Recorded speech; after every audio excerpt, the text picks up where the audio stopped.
दोस्तों नमस्कार। ये है मार्गदर्शन फॉर सिविल सर्विसेज। मैं अनुराग चौधरी। दोस्तों किसी भी परीक्षा में पिछले वर्षों के प्रश्न पत्रों को रिवाइज करना बहुत ज़रूरी है। इसी को ध्यान में रखकर प्रीवियस ईयर्स पेपर्स रिवीजन में आज की वीडियो में हम सॉल्व करेंगे उत्तर प्रदेश लोक सेवा आयोग द्वारा आयोजित जीआईसी प्रवक्ता के सामान्य अध्ययन का वर्ष 2017 का प्रश्न पत्र, जिसमें हम कुल 30 प्रश्नों को सॉल्व करेंगे।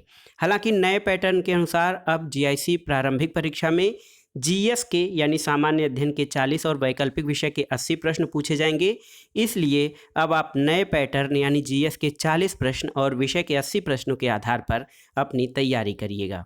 दोस्तों आइए शुरू करते हैं जीआईसी प्रवक्ता परीक्षा प्रीवियस ईयर्स पेपर्स रिवीजन के अंतर्गत वर्ष 2017 का सामान्य अध्ययन का प्रश्न पत्र। दोस्तों आज जो प्रश्न पत्र 2017 का सॉल्व करने जा रहे हैं, इसका पहला प्रश्न देखते हैं। देखिए, प्रश्न है कि स्वतंत्रता के पूर्व के दिनों के प्रारंभ में किसने संविधान निर्मात्री सभा का विचार प्रस्तुत किया था। ऑप्शन है आपके एम.एन. राय, वी.आर. अम्बेडकर, एनी बेसेंट या जवाहरलाल नेहरू। तो सही उत्तर है दोस्तों, स्वतंत्रता के पूर्व के दिनों में प्रारंभ में संविधान निर्मात्री सभा का विचार एम.एन. राय यानी मानवेंद्र नाथ राय ने प्रस्तुत किया था। दोस्तों भारत की स्वतंत्रता के पूर्व कई भारतीय नेताओं ने संविधान निर्माण के लिए अपने विचार प्रस्तुत किए थे। इस संदर्भ में 1922 में महात्मा गांधी ने अपना विचार दिया था कि भारतीय संविधान भारतीयों की इच्छानुसार बनना चाहिए। ये महात्मा गांधी का कथन है, 1922 में उन्होंने कहा था। इसी तरह 1924 में मोतीलाल नेहरू ने ब्रिटिश सरकार के सामने संविधान सभा के निर्माण की मांग प्रस्तुत की और इस संबंध में दोस्तों एम.एन. राय ने स्पष्ट रूप से संविधान सभा के गठन का विचार प्रस्तुत किया था। और बाद में इन सब प्रयासों या विचारों के बाद 1946 में, देखिए आप जानते हैं ये तिथि बहुत ही महत्वपूर्ण है, 1946 में दोस्तों कैबिनेट मिशन द्वारा प्रस्तुत किए गए संविधान सभा के गठन के प्रस्ताव को भारतीय नेताओं ने स्वीकार किया था। तो सही उत्तर है, स्वतंत्रता के पूर्व संविधान निर्मात्री सभा का विचार मानवेंद्र नाथ राय ने प्रस्तुत किया था। अगला प्रश्न है दोस्तों, निम्नलिखित में से कौन सा एक सही सुमेलित नहीं है, आपको बताना है। ऑप्शन है कर्नाटक का प्रथम युद्ध 1746 से 48, ये आपका सही सुमेलित है। कर्नाटक का द्वितीय युद्ध 1750 से 52। दोस्तों कर्नाटक का द्वितीय युद्ध 1750 से 1752 नहीं, बल्कि 1749 से 1754 में हुआ था। तो द्वितीय कर्नाटक युद्ध 1749 से 1754 है। कर्नाटक का तृतीय युद्ध जो है 1758 से 1763 है और पानीपत का तृतीय युद्ध दोस्तों ये 1761 में लड़ा गया था। तो सही उत्तर है, सही सुमेलित नहीं है, ऑप्शन बी, कर्नाटक का द्वितीय युद्ध 1749 से 1754 में हुआ था। अगला प्रश्न है दोस्तों, लीलावती के लेखक कौन हैं। ऑप्शन देखिए, महावीराचार्य, हेमचंद्राचार्य, भास्कराचार्य और कालकाचार्य। तो सही उत्तर है ऑप्शन सी, भास्कराचार्य। दोस्तों भास्कराचार्य लीलावती के रचनाकार हैं। लीलावती की रचना प्रसिद्ध भारतीय गणितज्ञ और खगोल शास्त्री भास्कराचार्य ने की थी। और दोस्तों लीलावती जो है ये गणित का प्रसिद्ध ग्रंथ है, महत्वपूर्ण ग्रंथ है। संस्कृत भाषा में काव्यात्मक शैली में इसमें कई श्लोक दिए गए हैं और लीलावती भास्कराचार्य द्वारा रचित ग्रंथ सिद्धांत शिरोमणि का एक भाग है। अगला प्रश्न है दोस्तों, वाराणसी को किसने अपनी द्वितीय राजधानी बनाया था। ऑप्शन है अजातशत्रु, कालाशोक, महापद्मनंद या फिर शिशुनाग।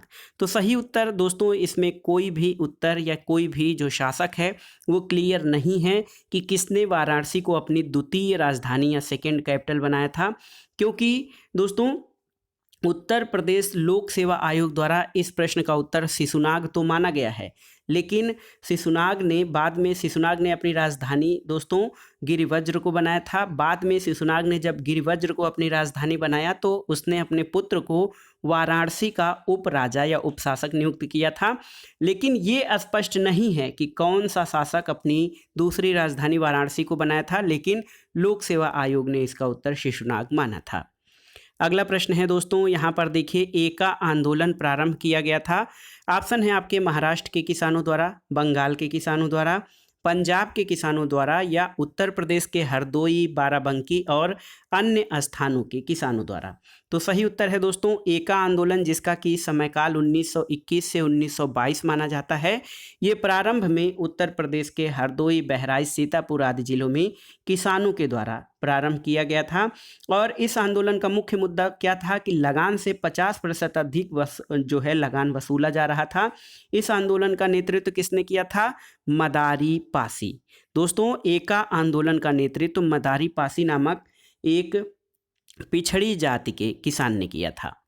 अगला प्रश्न है दोस्तों, भारत के राज्यों में प्रस्तावित आणविक शक्ति केंद्रों से संबंधित निम्नलिखित युग्मों में से कौन सा सुमेलित नहीं है? तो इसमें न्यूक्लियर पावर स्टेशन जो हैं आपको बताना है कि कौन सा सही सुमेलित नहीं है। देखिए, जैतापुर महाराष्ट्र ये आपका सही सुमेलित है। मीठी बिरदी गुजरात ये भी सही सुमेलित है। हरिपुर हरियाणा, दोस्तों हरिपुरा जो है हरियाणा में नहीं बल्कि वेस्ट बंगाल में स्थित है। आपका कोवड्डा आंध्र प्रदेश ये आपका सही सुमेलित है। तो आपसे पूछा गया है कि भारत के राज्यों में आणविक शक्ति केंद्रों से संबंधित कौन सा युग्म सुमेलित नहीं है? तो ऑप्शन सी आपका सुमेलित नहीं है। अगला प्रश्न है, निम्नलिखित में से कौन सा द्वीप अपने लवण पटल संसाधनों के लिए जाना जाता है? आपको बताना है। ऑप्शन है आइल ऑफ मैन, सेंट मार्टिन द्वीप, नॉरफॉक द्वीप या परासल द्वीप। तो सही उत्तर है सेंट मार्टिन द्वीप। दोस्तों, सेंट मार्टिन द्वीप कहाँ है? उत्तरी पूर्वी कैरोबियन सागर में लेजर एंटिलीज के लेवर्ड समूह के उत्तरी छोर पर स्थित है। और 1493 में कोलंबस ने यहाँ की यात्रा की और इसका नाम सेंट मार्टिन ऑफ टूअर्स के सम्मान में रखा था। दोस्तों, इस द्वीप के दक्षिणी हिस्से में तटीय लैगून नामक पैन, जो कि नमक पैन या लवण पटल और रेत के थूक हैं, जो बहुत अधिक प्रसिद्ध हैं। अगला प्रश्न है, आपको बताना है कि कौन सी घाटी भ्रंश घाटी से होकर प्रवाहित होती है? कौन सी नदी? ऑप्शन देखिए, तापी, कृष्णा, महानदी या फिर गोदावरी। तो सही उत्तर है ताप्ती। दोस्तों, ताप्ती प्रायद्वीपीय भारत की महत्वपूर्ण नदी है। इसको तापी भी कहा जाता है। ये मध्य प्रदेश के बैतूल जिले के मुल्ताई के निकट सतपुड़ा पहाड़ियों से निकलती है और ये नदी भ्रंश घाटी से होकर प्रवाहित होती है। दोस्तों, इसके अलावा देखिए, तापी के अलावा नर्मदा नदी जो है ये भी भ्रंश घाटी से प्रवाहित होने वाली नदी है, जो कि दोस्तों तापी और नर्मदा भ्रंश घाटी से प्रवाहित होने वाली नदियां हैं। कृष्णा, महानदी और गोदावरी ये भ्रंश घाटी से प्रवाहित नहीं होती हैं। अगला प्रश्न राज्य व्यवस्था से है कि मौलिक अधिकार या फंडामेंटल राइट्स जिसे हम कहते हैं, मौलिक अधिकारों की अवधारणा कहाँ से ली गई है? आपको बताना है। यूएसए के संविधान से, कनाडा के संविधान से, ब्रिटेन के संविधान से या रूस के संविधान से। तो सही उत्तर है ऑप्शन ए, यूएसए के संविधान से। यानी भारत में जो मौलिक अधिकारों की अवधारणा है दोस्तों, ये हमारे देश में या हमारे देश के संविधान में संयुक्त राज्य अमेरिका के संविधान से लिया गया है। और हमारे संविधान के भाग 3 में अनुच्छेद 12 से लेकर 35 तक मौलिक अधिकारों की व्यवस्था की गई है। अगला प्रश्न आपको बताना है, भारत का राष्ट्रपति चुना जाता है किस प्रकार से? लोकसभा द्वारा, राज्यसभा द्वारा, संसद सदस्यों द्वारा या फिर संसद और राज्य विधानसभाओं के सदस्यों द्वारा। तो सही उत्तर है ऑप्शन डी। लेकिन इसमें आपको सुधार करने की जरूरत है, क्योंकि भारत का राष्ट्रपति दोस्तों एक निर्वाचक मंडल द्वारा चुना जाता है और राष्ट्रपति के निर्वाचक मंडल में संसद के दोनों सदनों यानी लोकसभा और राज्यसभा के निर्वाचित सदस्य होते हैं और विधानसभाओं के निर्वाचित सदस्य। इस निर्वाचक मंडल में दोस्तों देखिए, इस निर्वाचक मंडल में जो सदस्य होते हैं वो मनोनीत सदस्य नहीं बल्कि लोकसभा, राज्यसभा और राज्य विधानसभाओं के निर्वाचित सदस्य भाग लेते हैं। अगला प्रश्न है, आपको बताना है निम्नलिखित में से कौन सा अनुच्छेद राज्य सरकार को ग्राम पंचायतों का गठन करने के लिए निर्देशित करता है? तो आप जानते हैं अनुच्छेद 40। दोस्तों, अनुच्छेद 40 भारतीय संविधान में राज्य के नीति निर्देशक तत्वों के अंतर्गत आता है और संविधान में अनुच्छेद 36 से लेकर 51 तक दोस्तों देखिए ये नीति निर्देशक तत्वों की व्यवस्था की गई है। और अनुच्छेद 40 में ये कहा गया है कि राज्य ग्राम पंचायतों के गठन का प्रयास करेगा और उनको ऐसी शक्तियां और प्राधिकार प्रदान करेगा जो उन्हें स्वायत्त शासन की इकाइयों के रूप में कार्य करने योग्य बनाने के लिए आवश्यक हों। अगला प्रश्न है, निम्नलिखित में से कौन सा विषय जनसंख्या और मानव समुदायों के महत्वपूर्ण आंकड़ों के अध्ययन से संबंधित है? ऑप्शन है पारिस्थितिकी विज्ञान, आनुवांशिकी, जनांकिकी या फिर वायरस विज्ञान। तो सही उत्तर है ऑप्शन सी, जनांकिकी या डेमोग्राफी। दोस्तों, डेमोग्राफी के अंतर्गत जनसंख्या और मानव समुदायों के समस्त निर्धारक तत्वों और उनके परिणामों का अध्ययन किया जाता है। अगला प्रश्न देखते हैं, करंट अफेयर से है। 31 अक्टूबर 2017 को विश्व बैंक द्वारा प्रकाशित कारोबार सुगमता रिपोर्ट यानी ease of doing business report, ease of doing business report में भारत को किस स्थान पर रखा गया है? तो दोस्तों ये 2017 का है। 2020 तक के नवीनतम आंकड़े प्रस्तुत हो गए हैं। इसमें भारत का स्थान जो है, ये ease of doing business report में भारत का स्थान कौन सा है दोस्तों? 63वें स्थान पर 2020 में जारी ease of doing business report में भारत को 63वें स्थान पर रखा गया है। तो ये आप कंफर्म कर लीजिएगा। ये करंट अफेयर्स का प्रश्न है दोस्तों। अब जो है भारत इस समय 2020 में जारी ease of doing business report में 63वें स्थान पर आ गया है। अगला प्रश्न देखिए, वित्त आयोग से संबंधित है। 15वें वित्त आयोग का अध्यक्ष किसे नामित किया गया है? तो सही उत्तर है दोस्तों, 15वें वित्त आयोग के अध्यक्ष कौन हैं? ये हैं Shri NK Singh. Option A आपका सही है। और 15वें वित्त आयोग का कार्यकाल कितना है? 2020 से लेकर 2025 दोस्तों 5 वर्षों के लिए वित्त आयोग का गठन किया जाता है। और संविधान के अनुच्छेद 280(1) के तहत राष्ट्रपति की स्वीकृति से 15वें वित्त आयोग के गठन की घोषणा की गई है। NK सिंह इसके अध्यक्ष हैं और इनका जो कार्यकाल है 15वें वित्त आयोग का, ये 2020 से 2025 है। अगला प्रश्न है, निम्नलिखित में से कौन उद्दीपक फसल है? आपको बताना है। ऑप्शन है गेहूं, मक्का, अरहर या चाय। तो सही उत्तर है ऑप्शन डी, चाय। चाय महत्वपूर्ण पेय पदार्थ है दोस्तों। और उद्दीपक फसलों के अंतर्गत चाय, कॉफी, तंबाकू, अफीम पोस्ता, धतूरा, भांग, सुपारी आदि आते हैं। गेहूं रबी की फसल है। मक्का और अरहर खरीफ की प्रमुख खाद्यान्न फसलें हैं। लेकिन चाय, कॉफी, तंबाकू, अफीम पोस्ता ये सब उद्दीपक फसलों के अंतर्गत शामिल हैं। अगला प्रश्न, ये महत्वपूर्ण प्रश्न बार बार परीक्षाओं में पूछा गया है। भारतीय कृषि अनुसंधान का बकरियों पर शोध का केंद्रीय संस्थान, केंद्रीय बकरी अनुसंधान संस्थान कहाँ पर स्थित है? तो ये उत्तर प्रदेश में मखदूम, मथुरा में स्थित है। तो भारतीय कृषि अनुसंधान संस्थान का केंद्रीय बकरी अनुसंधान संस्थान मखदूम, मथुरा में स्थित है दोस्तों। अगला प्रश्न है, किसान दिवस कब मनाया जाता है? तो सही उत्तर है किसान दिवस 23 दिसंबर को मनाया जाता है। किसके जन्मदिन के अवसर पर? तो भारत के पूर्व प्रधानमंत्री और किसानों के मसीहा चौधरी चरण सिंह के जन्म दिवस पर प्रतिवर्ष 23 दिसंबर को किसान दिवस या फार्मर्स डे के रूप में मनाया जाता है। ऑप्शन सी आपका सही उत्तर है।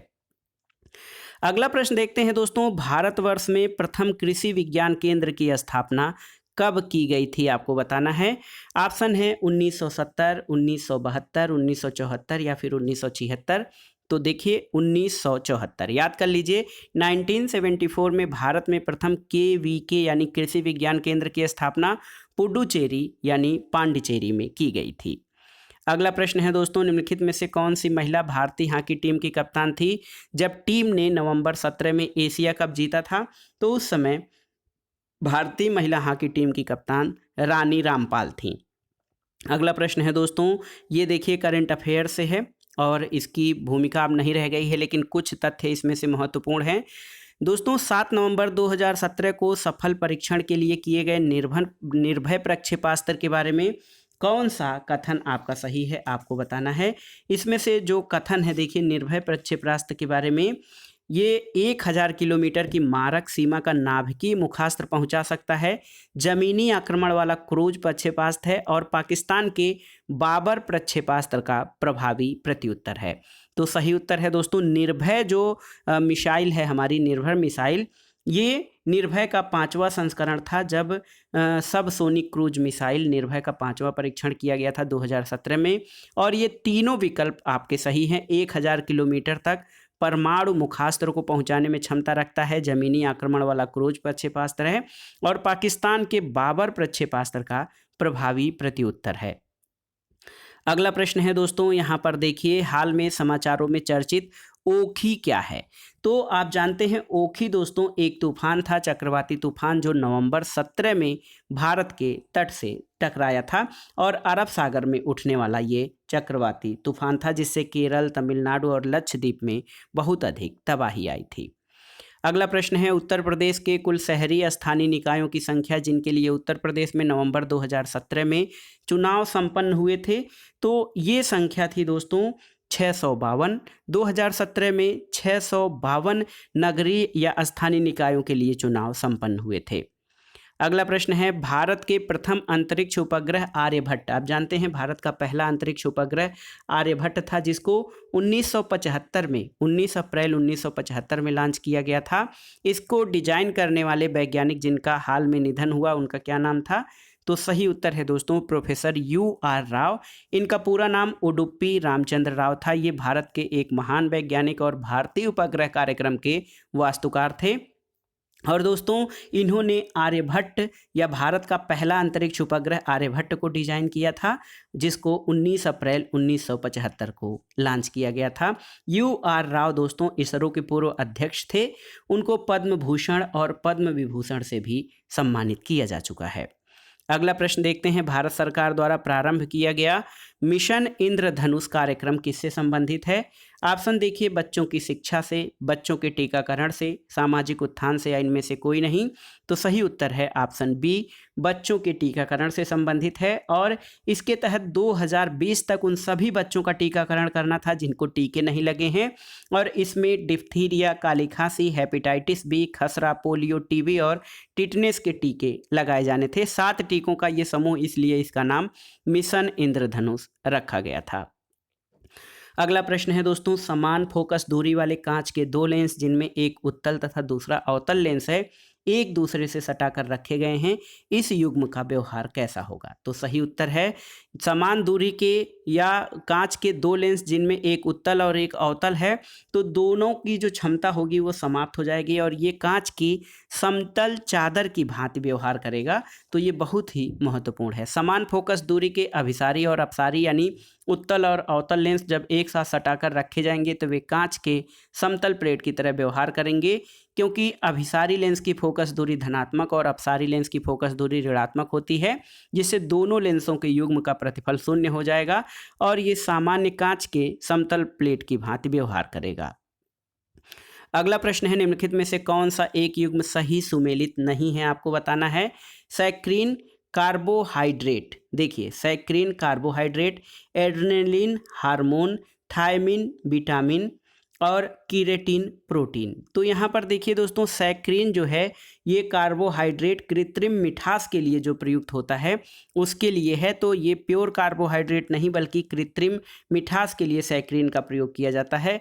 और इसके अलावा जो अन्य तीनों विकल्प हैं वो आपके सही सुमेलित हैं। अगला प्रश्न है, देखिए 13 क्रमागत विषम संख्याओं का औसत जो है वो 51 है। इनमें सबसे बड़ी विषम संख्या क्या है? ऑप्शन है 61, 63, 67 या 69। तो 13 क्रमागत संख्याओं का औसत 51 है, यानी 13 क्रमागत विषम संख्याओं में मध्य की संख्या यानी 7वीं क्रमागत विषम संख्या कौन सी होगी? तो देखिए 7वीं, 8वीं, 9वीं, ऐसे 12वीं, 13वीं। तो ये 7वीं जो संख्या हो जाएगी वो आपकी 51 हो जाएगी। तो सही उत्तर कौन सा हो जाएगा? ये है दोस्तों 13 क्रमागत विषम संख्याओं की 7वीं क्रमागत संख्या 51 होगी। तो सही उत्तर यहाँ पर हो जाएगा, सबसे बड़ी क्रमागत विषम संख्या ये 63 आ जाएगा। सही उत्तर ऑप्शन बी हो जाएगा। तो ऑप्शन बी आपका सही उत्तर है। अगला प्रश्न है, 1.8 मीटर लंबी एक ऊर्ध्वाधर छड़ जमीन पर 45 सेंटीमीटर की परछाई निरूपित करती है। उसी समय 6 मीटर ऊंचे एक स्तंभ की परछाई की लंबाई कितनी होगी? तो ये अनुपात का सवाल है। यहाँ पर देखिए 1.8 मीटर बराबर 180 सेंटीमीटर आप जानते हैं, और 6 मीटर बराबर 600 सेंटीमीटर। तो यहाँ पर छड़ की लंबाई बटे छड़ की परछाई की लंबाई बराबर स्तंभ की लंबाई बटे स्तंभ की परछाई की लंबाई। तो 180 सेंटीमीटर बटे 45 इज इक्वल टू 600 सेंटीमीटर बटे स्तंभ की लंबाई L कर लिया जाए। इसको जब आप हल करेंगे तो ये 150 सेंटीमीटर आ जाएगा। 150 सेंटीमीटर का मान कितना हो जाएगा? 1.5 मीटर। तो सही उत्तर ऑप्शन सी हो जाएगा। अगला प्रश्न है दोस्तों, यहाँ पर देखिए एक समबाहु त्रिभुज की प्रत्येक भुजा 8 सेंटीमीटर लंबी है, इसका क्षेत्रफल कितने के बराबर होगा? तो समबाहु त्रिभुज के क्षेत्रफल का फार्मूला होता है कर्डिम 3/4 गुणे भुजा वर्ग। तो कर्डिम 3/4 जब आप करेंगे, कर्डिम 3/4 गुणे भुजा वर्ग मतलब 64। तो 4 से 8 का स्क्वायर 64 हो जाएगा। जब आप हल करेंगे तो 8 16 का अड़िम 3, तो 16 का अड़िम 3 कौन सा है आपका? 16 का अड़िम 3 ऑप्शन डी आपका सही उत्तर हो जाएगा। यहाँ पर देखिए इस वीडियो यानी वर्ष 2017 के जीआईसी प्रवक्ता सामान्य अध्ययन का अंतिम प्रश्न जो है, जब संख्या n को 6 से विभाजित किया जाता है तो शेषफल 4 प्राप्त होता है। 3n को 6 से विभाजित करने पर शेषफल कितना प्राप्त होगा? तो यहाँ पर सही उत्तर है दोस्तों, देखिए n को 6 से विभाजित किया जाता है तो आपका शेषफल कितना? 4 प्राप्त होता है। तो 6 गुणे भागफल प्लस शेषफल, तो मान लीजिए 1 हो तो n का मान कितना हो जाएगा? n को 6 से विभाजित करिए तो यहाँ पर देखिए n इज इक्वल टू 6 गुणे 1 प्लस 4, तो 10 हो जाएगा। और इसी को कह रहा है कि 3n को 6 से विभाजित करेंगे तो कितना? 3n मतलब 30, तो 30 में 6 से भाग देंगे आप तो कितना शेषफल आएगा? 6 पच्चे 30 हो जाएगा। शेषफल कोई नहीं, तो सही उत्तर है ऑप्शन डी, 0 उत्तर आ जाएगा आपका। जब n को 6 से विभाजित किया जाता है तो शेषफल 4 मिलेगा। 3n को 6 से विभाजित करने पर कोई शेषफल नहीं, क्योंकि वो संख्या पूरी पूरी विभाजित हो जाएगी। तो ये था आज का वीडियो दोस्तों। इसमें आपने देखा गवर्नमेंट इंटर कॉलेज प्रवक्ता प्रारंभिक परीक्षा के लिए सामान्य अध्ययन का जो है 2017 का प्रश्न पत्र, जिसमें हमने 30 प्रश्नों को सॉल्व किया। कई प्रश्न ऐसे हैं दोस्तों जो करंट अफेयर्स हैं, इसलिए आपको करंट अफेयर्स तैयार करना होगा। साथ ही साथ 1-2 प्रश्न ऐसे हैं यूपी स्पेशल से हैं, प्राचीन भारत से संबंधित हैं, आप उनको भी तैयार कर लीजिएगा। वीडियो आपको कैसा लगा हमें कमेंट बॉक्स में ज़रूर बताइएगा। वीडियो को लाइक करें, शेयर करें और इस चैनल मार्गदर्शन फॉर सिविल सर्विसेज को सब्सक्राइब करें। वीडियो देखने के लिए धन्यवाद दोस्तों, नमस्कार।